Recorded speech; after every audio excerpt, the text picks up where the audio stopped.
Before we begin, make sure you're subscribed. What you're about to hear is only the beginning of a story that goes far deeper than it first appears. If you enjoy mysteries, true hidden histories, and stories that stay with you long after they end, you're in the right place. Share this video with someone who loves a good mystery, and let's dive in. The days after their mother's funeral settled over the small town in Maine with the heavy quiet of early winter, even though the calendar insisted summer was still clinging to the coast. Leah Holt woke each morning in the house that once smelled of antiseptic, lavender detergent, and her mother's exhausted sighs, and felt the absence long before she opened her eyes. The rooms were too still, the hallway too hollow, the kitchen devoid of the subtle hum that used to accompany breakfast, even on the worst days. Their mother had been a woman who made silence feel alive, and now that she was gone, the silence had become something else entirely, an echo that reminded Leah of everything they had lost and everything they had never had. Rebecca refused to sit still long enough to feel anything. She moved through the house like someone trying to outrun her own reflection, packing boxes, sorting envelopes, searching drawers for financial records, and filling trash bags with a kind of decisive fury. She didn't speak much, and when she did, her voice was thin and practical, as if emotion might puncture her lungs and let out all the air she had left. Leah watched her from doorways and corners, wanting to say something, anything, to mend the widening distance between them, but the right words never came. The problem was simple, brutal, and impossible to soften. The house was no longer theirs. The hospital bills, the mortgage payments, the utilities that kept coming even after the electricity had been cut off, the cost of the funeral, it was all stacked against them, higher than the boxes piled in the living room. Leah tried to imagine staying, clinging to the walls that had held their childhood, but she knew the numbers weren't a matter of sentiment. The house would swallow them whole if they tried to keep it. Their mother had worked double shifts to keep the roof over their heads for years, and even she hadn't won the fight. Rebecca knew this before Leah did.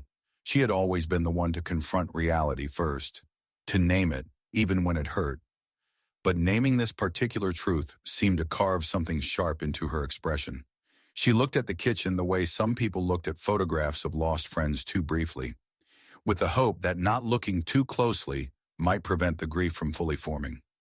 At night, Leah lay awake on the living room couch after selling her bed to cover the final utility bills. She traced the cracks on the ceiling with her eyes and tried to remember the last time their mother had laughed, without immediately apologizing for the sound. She remembered her mother's hands chapped from sanitizer, smelling faintly of latex gloves, and the way she would gently squeeze Leah's wrist when she sensed one of her daughters retreating into herself. Their mother always said the same thing during those quiet crises, as if repeating the phrase might one day make it true. You girls need a place that's yours. A place that doesn't depend on anyone else's mercy. The irony that she left them with nothing but debts was not lost on Leah. But the older sister refused to let bitterness stain her memories. Their mother had been a fighter in a world that demanded far more than she had to give. If she had believed her daughters could find a place of their own someday, maybe that belief was the inheritance she'd intended all along. Rebecca didn't talk about belief. She talked about numbers. She talked about deadlines. She talked about the auction sites she had started browsing late at night when Leah thought she was asleep. Leah noticed the bluish glow leaking from beneath Rebecca's door one night, around 2 a.m, and wondered what her sister was searching for: escape, distraction, or salvation. 3 days after the funeral, Leah found her sister hunched over the kitchen table, surrounded by empty mugs and the cold remnants of instant ramen. The laptop was open, showing a page Leah didn't recognize at first. A listing on a regional government auction site for abandoned or repossessed properties. Most of the photographs were bleak collapsed roofs, burned-out shells of houses, trailers with broken windows and rusted steps.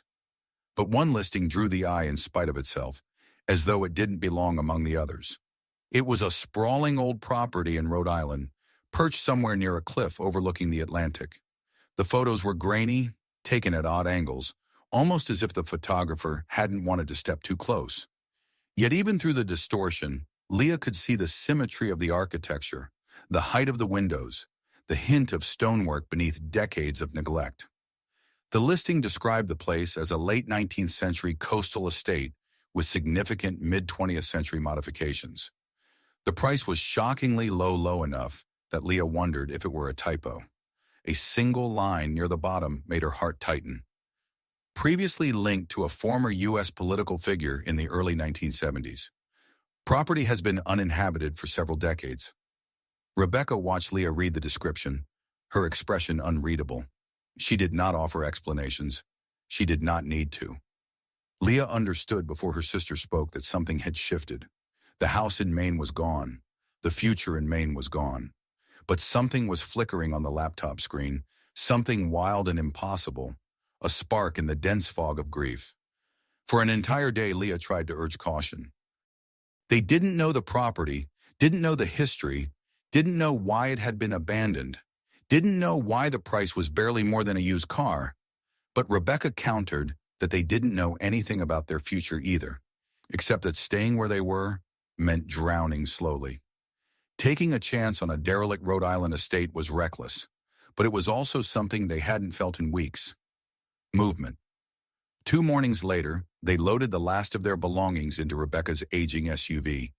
Leah locked the door of their childhood home for the final time and felt a strange relief mingled with loss. Leaving was painful, but staying would have been worse. Rebecca drove south without looking back. The farther they traveled from Maine, the more the world seemed to stretch open. The coast shifted from rocky and cold to softer, more temperate landscapes. Towns blurred by outside the window in muted streaks of color. Leah watched everything with the quiet attentiveness of someone who had spent most of her life waiting for a door to open.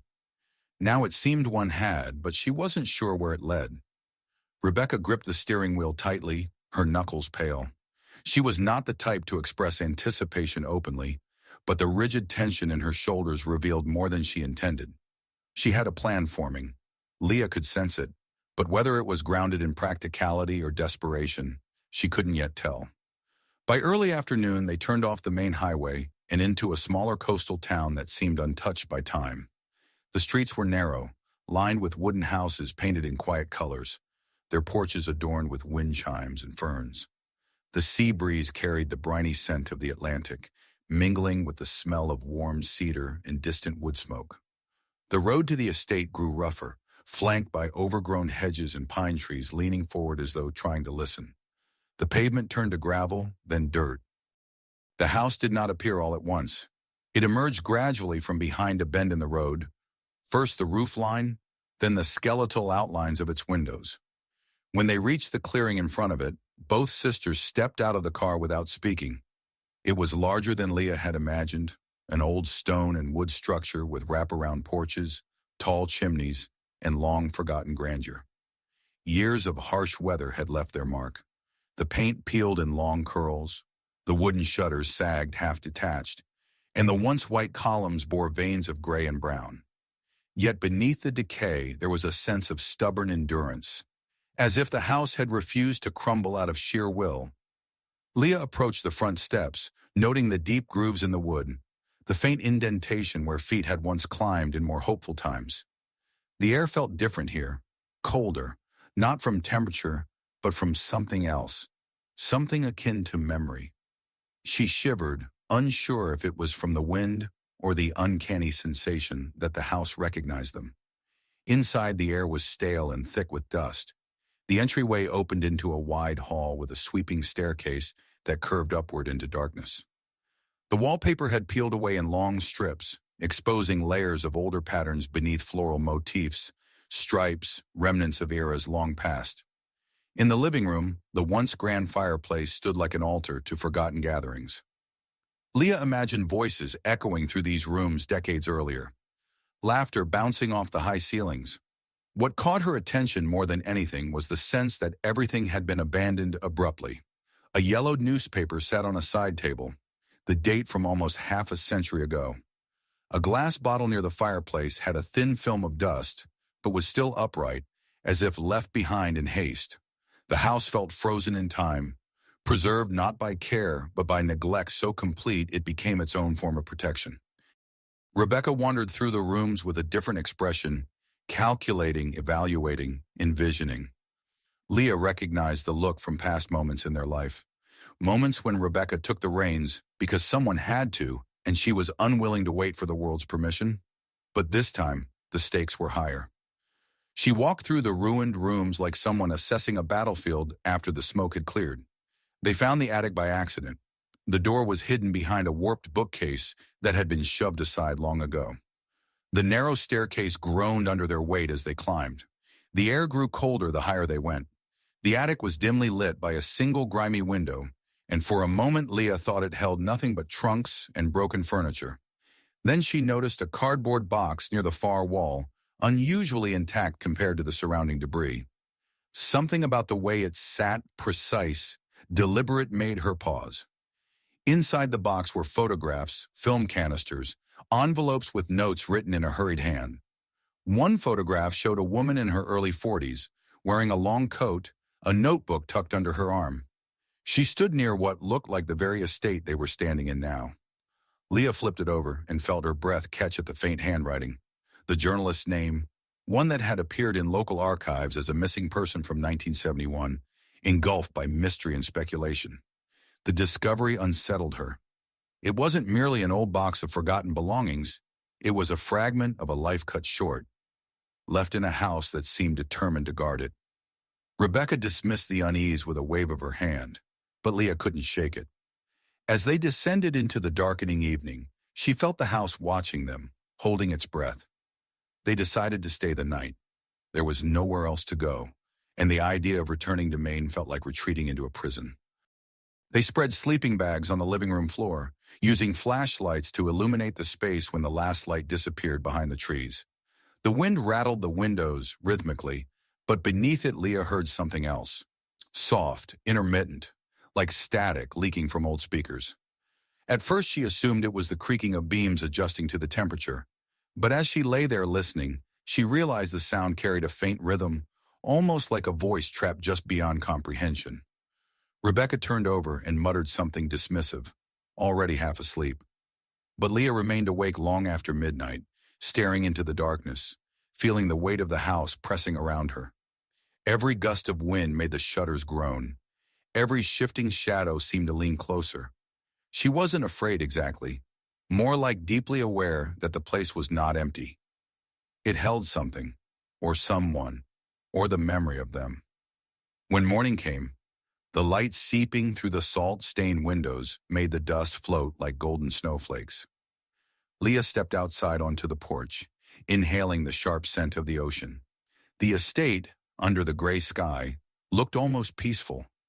Rebecca joined her a few minutes later, hands shoved deep into her jacket pockets, eyes narrowed at the horizon as if trying to read an invisible map. There was no dramatic conclusion, no sudden epiphany, only the quiet recognition that turning back was no longer an option. The house was theirs now, in ways they could not yet understand.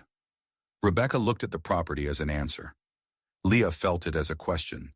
Neither spoke, but the decision settled between them like the morning fog. They would buy the house. Whatever it meant, whatever it would demand of them, they had already stepped too far into its forgotten history to pretend otherwise. The house seemed to agree. A faint groan echoed from its depths, not threatening but acknowledging, as if an old door had opened somewhere within. And so the past began to stir. By the time the sisters carried the last of their belongings into the house, the estate had begun to feel less like an abandoned relic and more like a reluctant host tolerating unexpected guests.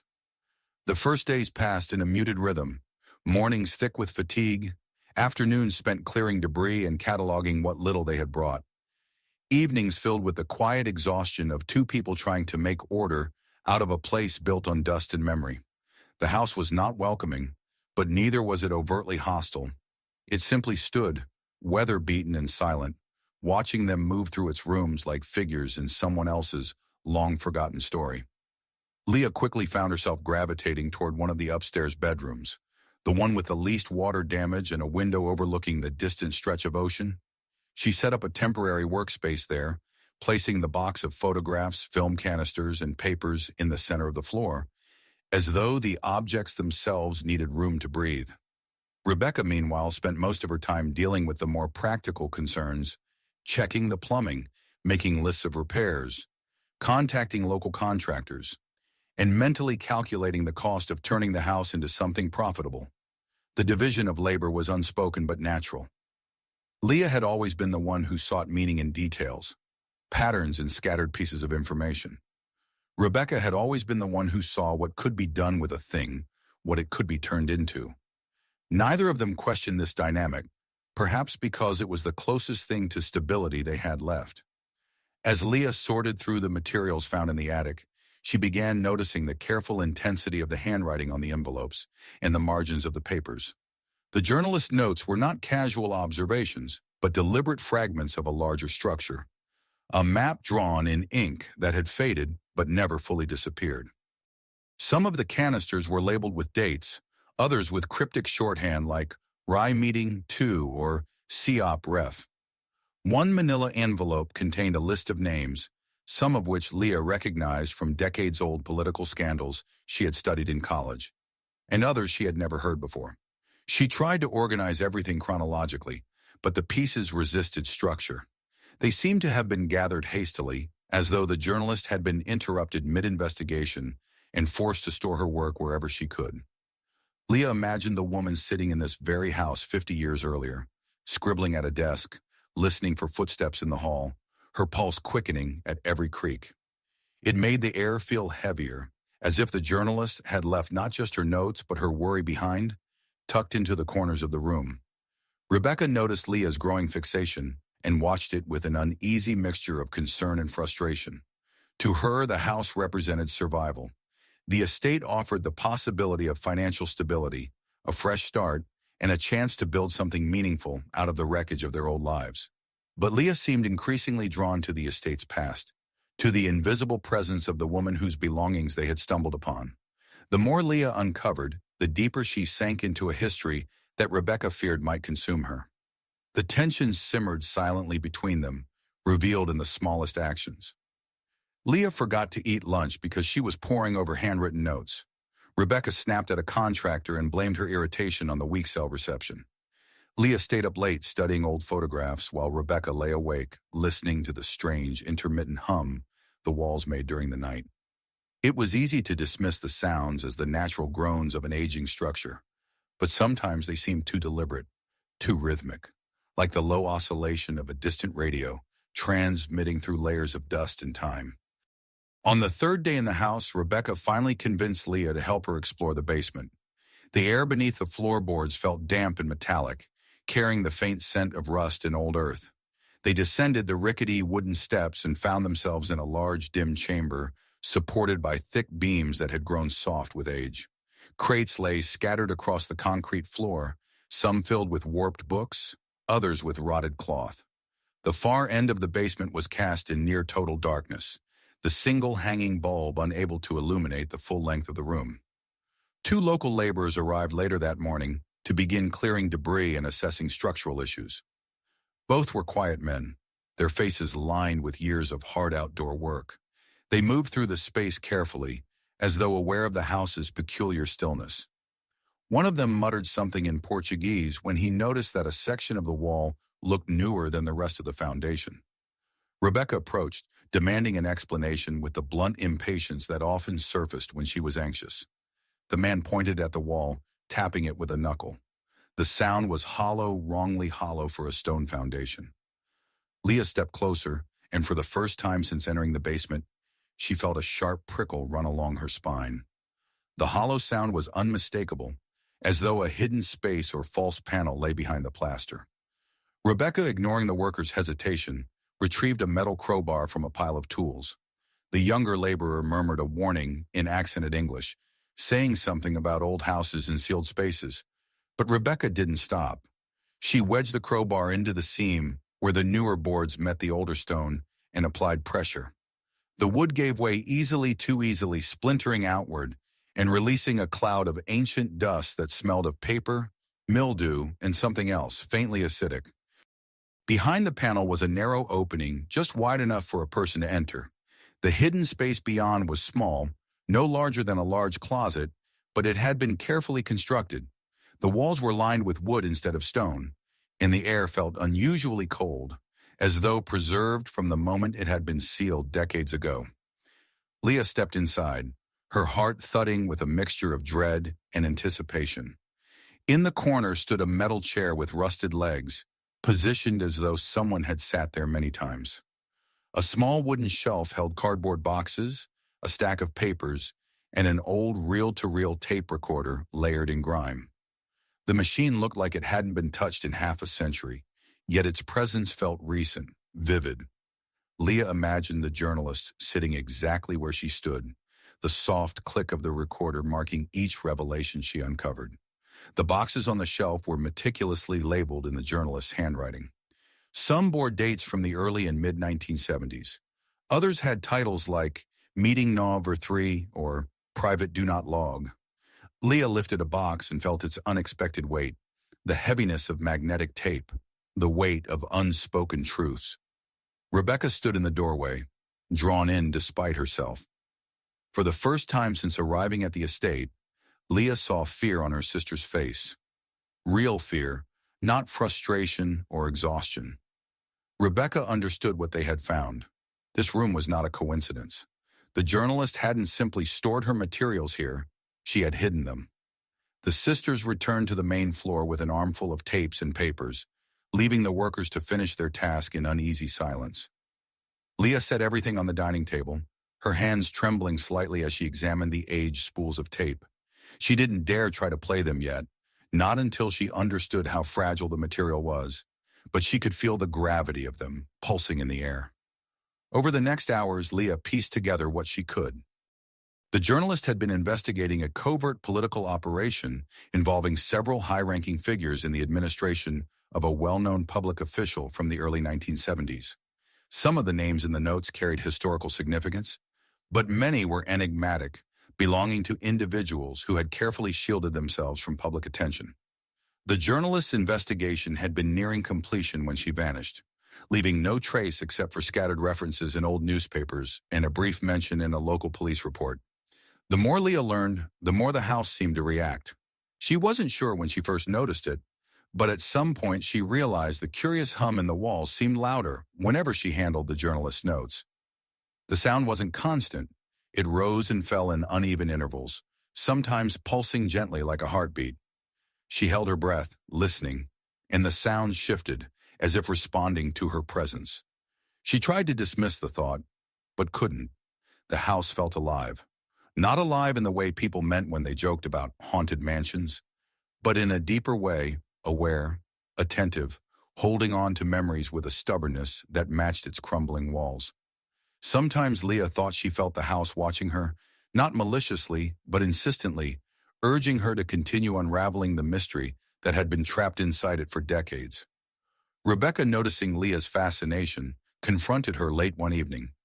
She stood in the doorway of the bedroom-turned study, arms crossed tightly, face taut. Leah could tell her sister had been turning the issue over in her mind, wrestling with fear and with the seductive practicality of what they'd found. Leah tried to explain the importance of the journalist's work, the stakes, the possible revelations hidden in the tapes, but Rebecca's expression hardened even more. To Rebecca, the tapes were an asset, not a sacred trust. She saw the house as an opportunity to build a future, and she saw the materials they had found as a potential means to accelerate that process. The idea of preserving them for public study struck her as noble but naive.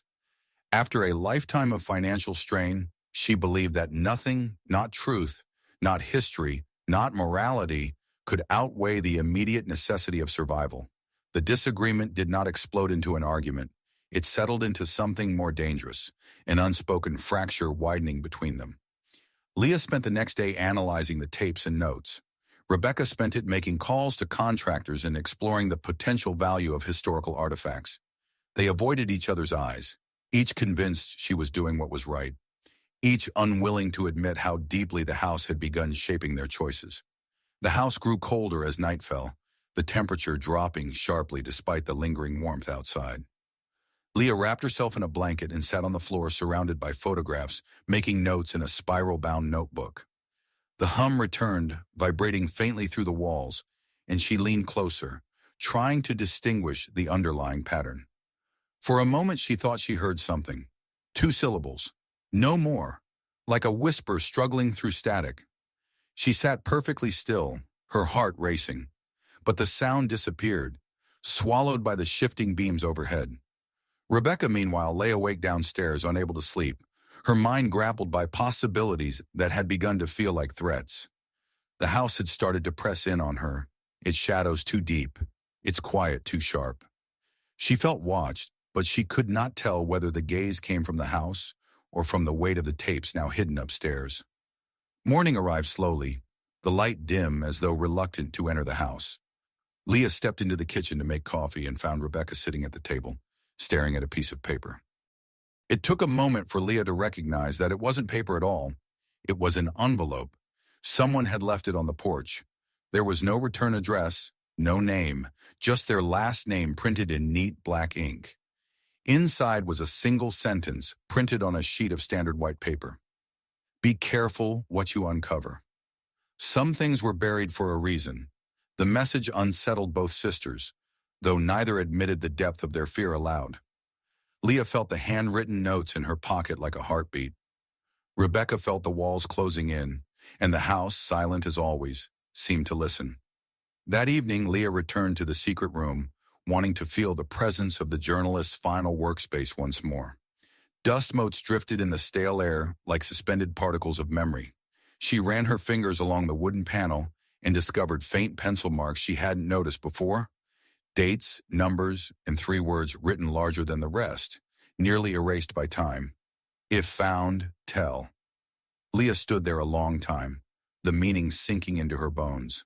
She didn't need the last word to understand the message. It was the same imperative that had guided her mother's weary hope, the same instinct that had led the journalist to hide her work where it might one day be discovered. When Leah returned upstairs, the house felt different. No longer simply a collapsing structure holding old secrets, but a vessel carrying unfinished truth. Rebecca seemed smaller somehow, her movements sharper, her words clipped. Leah didn't realize until later that her sister had already begun making plans that would lead them down divergent paths neither could yet fully comprehend. The house settled into its nighttime silence, the hum quiet for once. Leah went to bed with the certainty that the story hidden in the walls had chosen her as its witness. Rebecca, awake in the dark, felt instead the weight of her own choice gathering like a storm on the horizon. Neither sister slept well. The house, caught between past and present, seemed to hold its breath, waiting. The days that followed unfolded with the deceptive gentleness of fog rolling in from the Atlantic. Nothing happened abruptly in the old estate. Everything drifted into being, slow and unsettling, as if the house itself determined the pace at which its truths would emerge. Leah began her mornings with the same ritual, walking quietly into the dining room, where the tapes and documents now lay arranged in cautious order, as though waiting for a curator rather than an intruder. Rebecca started her days differently, moving with sharp, purposeful gestures, making phone calls she didn't explain, and stepping outside frequently to speak in low tones, the wind carried away before Leah could make sense of them. The warning note had not left their minds. It hovered silently between them, neither acknowledging aloud the fear it stoked. Instead, Rebecca folded the paper once, twice, and slid it into the junk drawer as though hiding it could diminish its threat. Leah watched her do it, but said nothing. They were already drifting into separate currents of the same dangerous river, and the silence between them grew thornier by the hour. One morning, Rebecca arranged a meeting with a local contractor recommended by one of the laborers who'd cleared the basement. The man arrived late, muttering apologies as he stepped over boards and debris on the porch. He had the tired expression of someone who had spent too many years fixing other people's collapsing structures. Leah listened from inside as he walked Rebecca around the property, pointing out sagging beams and the precarious angles of the roof. His voice carried the tone of someone who had learned to temper honesty with diplomacy, but his eyes revealed the truth. The house was a financial trap. Yet Rebecca didn't seem dissuaded. The more he listed the problems, the more she asked about costs, timelines, potential returns on investment. She had the look of someone building calculations in her mind faster than he could speak. Her determination alarmed Leah. She recognized that expression not as hope, but desperation wearing the mask of ambition. It reminded her too much of their mother in moments of financial panic, when necessity forced optimism into unnatural shapes. Meanwhile, Leah retreated to the study upstairs, drawn back to the journalist's archive with a magnetic pull she could neither explain nor resist. The photographs spread before her like pieces of an unfinished story. Faces half turned from the camera, buildings framed in odd angles, handwritten notes scrawled on the edges. She found herself studying the journalist's eyes in every self-portrait, a sharp, restless intelligence, as though the woman had always been on the verge of discovering something that frightened her. The more Leah read, the clearer it became that the journalist had been investigating more than a mere scandal. There were references to covert meetings involving senior officials and unnamed operatives. One set of notes mentioned a series of non-official gatherings in private coastal properties along the eastern seaboard properties like this one. Another referenced an operation discussed in November of 1971, labeled only as Severance, with a question mark next to it, followed by the words, "Why here?" Leah found her pulse quickening as she imagined the journalist's final days. Had the woman realized she was being watched? Had she hidden the tapes in fear, hoping someone eventually would discover them? And what had happened to her after that? The disappearance remained officially unsolved, brushed aside in old reports as a presumed accident, but Leah sensed there was more beneath the surface, something buried as deliberately as the secret room in the basement. Her sense of unease deepened when she replayed the tape they'd managed to coax into motion. The voices were faint but distinct, the tremor of authority, the clipped tone of someone accustomed to being obeyed. The references to too many eyes, to containment before fallout, and to keeping the boy quiet had chilled her.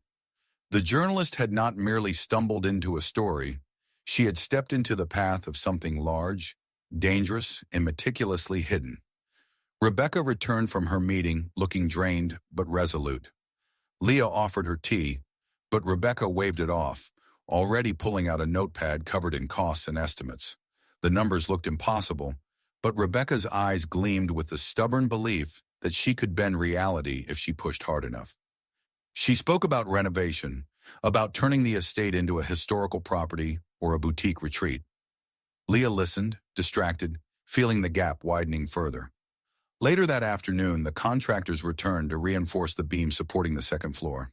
Their tools echoed loudly through the halls, the noise startling in a place that had grown accustomed to whispers. Leah tried to focus on her research but found herself repeatedly glancing toward the door, startled by every heavy thud.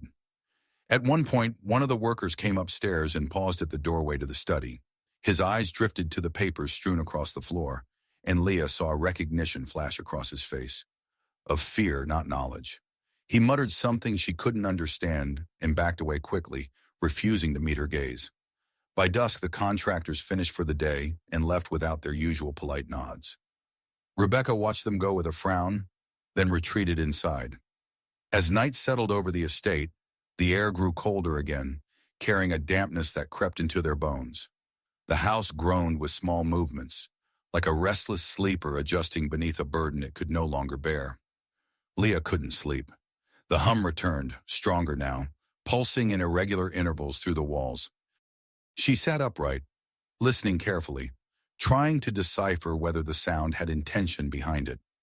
It wasn't mechanical and didn't match any known pattern of old pipes or shifting wood. It sounded almost like a transmission, faint, distant, fragmented. Sometimes she imagined hearing two syllables again, as though the house was trying to form words it hadn't spoken in decades. Meanwhile, Rebecca paced the living room in the dark. The moonlight filtered through the broken blinds, casting long stripes across the floor. She felt the warning note pressing against the inside of her mind. The message was too precise, too direct, too aware of what they had found. She thought of the strange men who had driven past the estate earlier that day in a dark sedan with no plates. She told herself it was a coincidence, but her heart refused to believe it. Morning arrived with a brittle stillness. Rebecca made coffee mechanically, her eyes distant. Leah descended the stairs with her notes in hand, already preparing to cross-reference new names she'd found. When she entered the kitchen, Rebecca spoke abruptly, as if the words had been held behind her teeth all night. "We need to sell something." Leah stiffened. "Sell what?" Rebecca met her eyes. "A tape. One tape. Just enough to cover repairs. We don't have to sell everything. We can control how much gets out." Leah felt a cold weight drop into her stomach. You can't be serious. We need money, Rebecca said sharply. This house won't fix itself, and we can't afford to sit around dissecting the past. This isn't about the past, Leah said. These tapes matter. They matter in ways we don't even understand yet. And what good does that do us? Rebecca countered. We can't eat principles, Leah. We can't live on someone else's secrets. Leah opened her mouth to argue, but Rebecca had already turned away, closing herself off with the practiced skill of someone accustomed to compartmentalizing. Leah felt a helpless frustration building, but she forced herself to breathe. She couldn't lose her sister, not over this, not over the ghosts of people who had died long before either of them were born. The rest of the day passed under a strained silence. Leah buried herself in research, mapping out the journalist's notes in a notebook. She found references to a hidden contact in Cambridge, someone the journalist trusted deeply. The notes indicated that she had planned to deliver the tapes to this person before she vanished. Leah circled the name, considering whether to reach out, but doing so felt like stepping into the same shadows that had swallowed the journalist decades earlier. Meanwhile, Rebecca slipped outside and made a series of calls. Leah didn't hear the full conversations, but the snippets that drifted through the window were enough mentions of assessment, authentication, private collectors.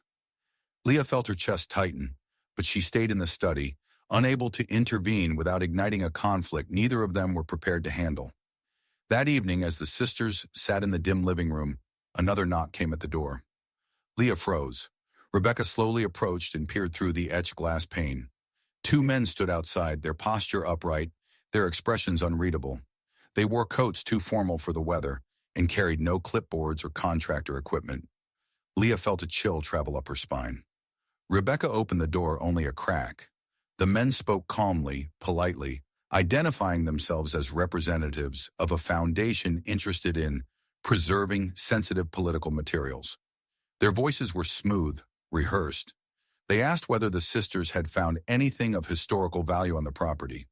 Their tone was gentle, but Leah sensed the steel beneath it, an authority that assumed compliance. Rebecca faltered, glancing at Leah. The hesitation was brief, but enough. One of the men slid a card through the crack in the door, his expression tightening slightly. "You'll want to be careful," he said. "Not all information is meant to be released. Misinterpretations can cause unnecessary complications." The implication was unmistakable. When the door finally shut, Rebecca locked it. Leah locked it again.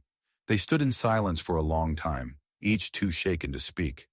When they finally moved away from the door, Leah felt the house shift around them, as though reacting to the new presence that had crossed its threshold. Later that night, Leah walked into the study and found that the hum in the walls had grown stronger, almost agitated. She placed her palm against the plaster and closed her eyes. The sound vibrated faintly beneath her fingertips, like a dormant truth struggling to surface. Rebecca paced downstairs, consumed by the realization that she was in over her head. The men had known too much. They had been too confident, too certain that something valuable lay inside the house. She pressed her hands against her temples, feeling the pressure of all the choices that had led them here. At midnight, the sound of a door closing echoed faintly down the hall. Leah stood abruptly, straining to hear if it was Rebecca moving or something else entirely. But the house remained silent after that one small sound, holding its breath as if waiting for the sisters to make their next move. And though neither admitted it aloud, both felt the same truth settling deep inside them. They were no longer alone in this story. The house's past had awakened, and the present was already answering back. The morning after the men in dark coats appeared felt heavier than any that had come before, as though the house itself had absorbed their presence and reacted with a kind of weary vigilance. The air was thick, almost metallic, and the early light struggled to break through the salt-stained windows. Leah woke on the living room couch with a stiffness she couldn't attribute only to the uncomfortable bedding. Something inside the house had shifted during the night. She felt it even before she opened her eyes, a hum beneath consciousness, a residual tremor of unease woven into the walls. Rebecca was already awake, standing near the kitchen window, with her arms wrapped tightly around herself. The coffee pot sat cold and untouched on the counter. She stared out at the gray coastline, her expression unreadable, her shoulders tense, as if bracing for an impact she could not yet name. Leah recognized the look instantly. It was the expression Rebecca wore when she was cornered, when the world had presented her with a choice she knew she didn't want to make but also couldn't avoid. Leah opened her mouth to speak, but Rebecca shook her head without looking away from the window. "Not yet," she whispered. "I need a minute." So Leah stepped aside. She knew better than to push her sister when she was trying to assemble the pieces of her next move. Instead, she walked quietly into the dining room, where the reels, papers, and faded photographs lay arranged like the remnants of a life paused mid-sentence. The events of the last few days, finding the hidden room, hearing the recorded voices, receiving the warning letter, facing the strangers at the door swirled inside her, heavy and unrelenting. She ran her fingers along the edge of the nearest box, feeling the dust gather beneath her nails. These tapes were too important to be held in a place so easily breached, too fragile to be left vulnerable to the intentions of men who spoke of complications with rehearsed calm. Leah had believed that studying them quietly, piece by piece, would be enough. But now she realized the truth was larger than she had anticipated. Too large to be contained within the walls of the estate. Too large for the two of them to face alone. A quiet creak echoed through the hallway, and Rebecca stepped inside, her expression composed but brittle. Leah could sense the words building inside her sister before she spoke them. "I made a mistake," Rebecca said quietly. "I thought we could handle this. I thought maybe we could control the story. But those men, they knew too much. They were too sure of themselves." She rubbed her forehead with trembling fingers. "We're in over our heads." For a moment, Leah said nothing. Rebecca admitting fear was rare. It meant she had truly grasped the magnitude of the danger lurking behind the tapes. But before Leah could respond, Rebecca continued. "I need to go. Today. I need to get out of the house before someone comes back. There's someone I can meet, someone who can help me figure out what to do." Her voice faltered on the last words. "I won't take the tapes. I won't touch them. But I need you to stay here and keep them safe." Leah felt coldness bloom inside her chest. "Where are you going?" Rebecca hesitated. "Providence. Maybe Boston. I haven't decided. Someone might know what to do next." Leah wanted to argue, to tell her sister that splitting up now was dangerous, that leaving the house felt like walking straight into the grip of the very people they were trying to avoid.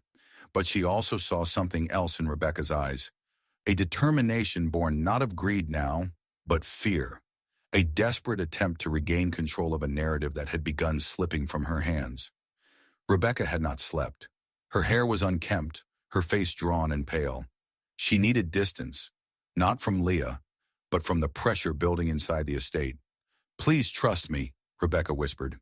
"Just for now." Leah bowed her head. "I trust you, but don't be gone long." Rebecca didn't promise anything.